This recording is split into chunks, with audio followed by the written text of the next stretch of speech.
December 29th. Not looking forward to visiting your in-laws tomorrow? Well, people living in Samoa and Tokelau in 2011 didn't have that problem, since they just skipped that day.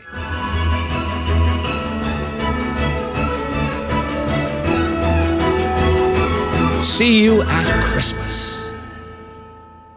This is day 6 of the TimeGhost of Christmas Past. I'm Indy Neidell.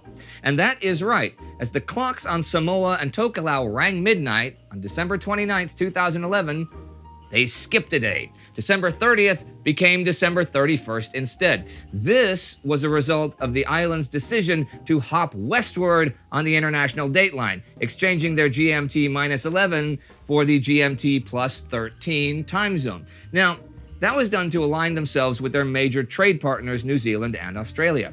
Here's a funny thing though, 119 years earlier in 1892, they did the exact opposite to get in line with their then major trade partner, the United States. But hopping a few days back or forth into the future to ensure political or economic gain is a more common practice than you might think. In 1582, Pope Gregory XIII inaugurates the Gregorian calendar on February 24th. Up until then, much of the world used the Julian calendar, begun by Julius Caesar in 46 BC.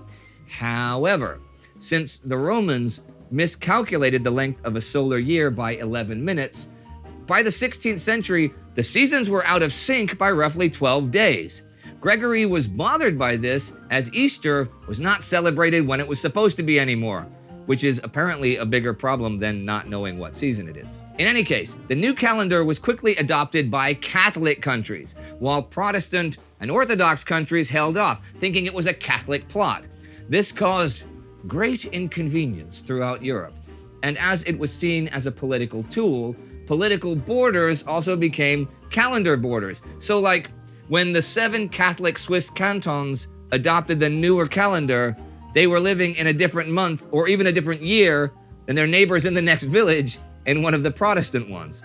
Sweden made it even more complicated, deciding to transition to the Gregorian calendar by excluding the leap year day for 40 years from 1700 to 1740.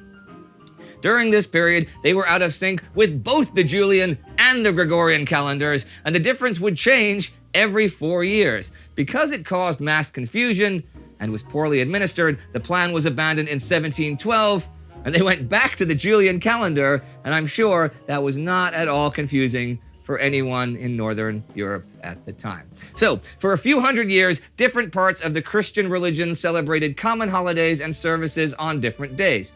That might sound like nothing, but time and calendars were organized around these events, not the dates, creating more confusion. In the Eastern Orthodox Church, the Julian calendar is still used up to this day. Benjamin Franklin actually did not mind the change too much, saying, "It is pleasant for an old man to be able to go to bed on September 2nd and not have to get up till September 14th.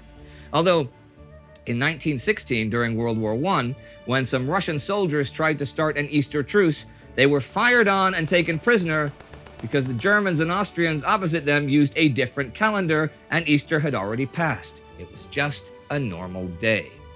I'm sure that to you, today is different from yesterday, but think that your dog, your parrot, or your horse have no idea it's a new day.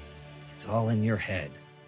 Okay, if you could lose a day, or even a few days in history, which one or ones would it be? Let us know in the comments. And if you're new to us, or you want to revisit the past, check out our World War II channel, where we cover that conflict in real time, week by week, or the rest of our fabulous historical content here on TimeGhost. And with that, I wish you once again, happy holidays, Merry Christmas, Happy Hanukkah, joyous Kwanzaa, or whatever makes you feel that this is the season to be merry. Love to you all, and see you tomorrow for another installment of the TimeGhost of Christmas Past.